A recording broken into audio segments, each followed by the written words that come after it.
Good morning everyone. बेटा आज हम माइक्रो इकोनॉमिक्स का टॉपिक शुरू करें, कॉन्सेप्ट्स ऑफ कॉस्ट। ये न्यूमेरिकल एक हमारे सामने लिखा हुआ है। आउटपुट यूनिट्स हमको गिवन है, टोटल कॉस्ट गिवन है, एवरेज वेरिएबल कॉस्ट और मार्जिनल कॉस्ट हमें कैलकुलेट करनी है। मगर इससे पहले हमें जितनी भी कॉस्ट रिक्वायर्ड है उसका फॉर्मूला पता होना चाहिए। जैसे टोटल कॉस्ट कैसे कैलकुलेट करते हैं, total fix cost plus total variable cost और average cost multiplied by output units, जिसको हम क्यू से डिनोट कर रहे हैं। ऐसे ही total fix cost TC minus TVC, total variable cost total cost minus total fix cost. Alternative formula क्या रहेगा, average variable cost multiplied by output units. Average cost निकालने का formula total cost divided by Q और average fix cost plus average variable cost. Average fix cost का formula क्या रहेगा, total fix cost divided by Q और average cost minus average variable cost. Same way में average variable cost का formula क्या रहेगा, total variable cost divided by output units यानी Q और average cost minus average fix cost. ये total formulas हैं जो कोई भी कॉस्ट के न्यूमेरिकल को करने के लिए हमें रिक्वायर्ड होते हैं। बेटा आउटपुट यूनिट्स है, अब यहाँ पे देखिए आप लेवल ऑफ आउटपुट आपको 0, 1, 2, 3, 4 दिया हुआ है और टोटल कॉस्ट हमको गिवन है टोटल फिक्स कॉस्ट। बेटा फिक्स कॉस्ट वो कॉस्ट है जब हमारा आउटपुट हो रहा है या नहीं हो रहा है, यानी कि प्रोडक्शन हो रहा है चाहे प्रोडक्शन नहीं हो रहा है। लेकिन अगर हमने कोई बिल्डिंग को रेंट ऑक्यूपाई किया है तो हमें उसका रेंट पे करना पड़ेगा। कोई लोन हमने सैंक्शन करा रखा है तो हमें ईएमआई देना पड़ेगा। परमानेंट स्टाफ है उसकी सैलरी हमें देनी पड़ेगी।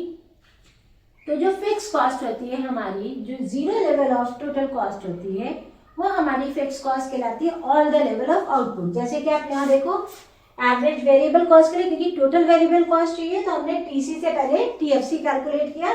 जीरो लेवल ऑफ आउटपुट पे टीसी हमारा 60 था तो TFC all the level of output 60 हो गया। अब टीवीसी का फॉर्मूला क्या है, जैसा कि यहाँ पे total cost minus total fix cost. तो टोटल कॉस्ट में से टोटल फिक्स कॉस्ट को हम लेस करते जाएंगे तो हमारे पास टोटल वेरिएबल कॉस्ट आ जाएगा। जब हमने टोटल कॉस्ट में से टोटल फिक्स कॉस्ट को लेस किया तो आप सबसे पहले देखो जीरो आउटपुट लेवल पे वेरिएबल कॉस्ट जीरो है। क्यों? क्योंकि जब कोई आउटपुट प्रोड्यूस नहीं हो रहा है तो हम लेबर खाली बुला के नहीं बैठाएंगे। कोई रॉ मटेरियल हमने परचेज नहीं किया, फ्यूल, इलेक्ट्रिसिटी, किसी भी चीज का कोई एक्स्ट्रा एक्सपेंसेस नहीं है, तो वेरिएबल कॉस्ट हमारी निल हो गई। जैसे जैसे लेवल ऑफ आउटपुट हमारा बढ़ा वैसे वैसे वेरिएबल कॉस्ट हमारी इंक्रीज होती चली गई। 0, 80, 130, 180, 240।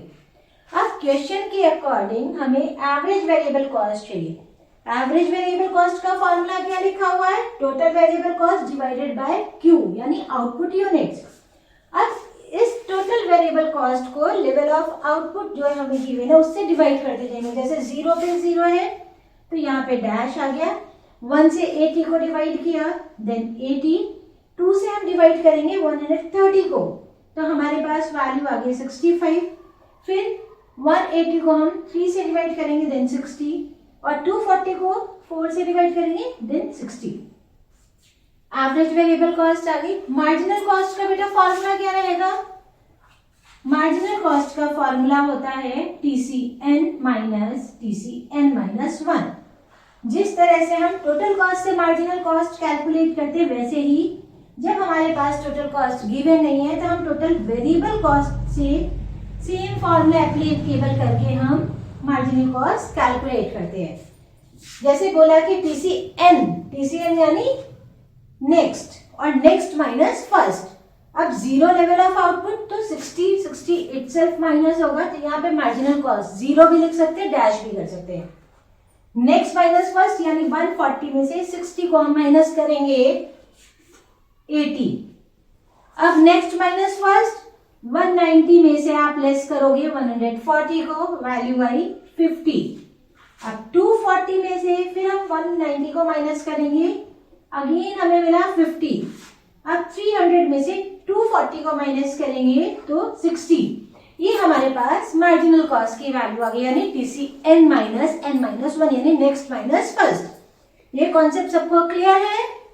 कहीं कोई कंफ्यूजन है आप पूछ सकते हो। Okay, bye bye.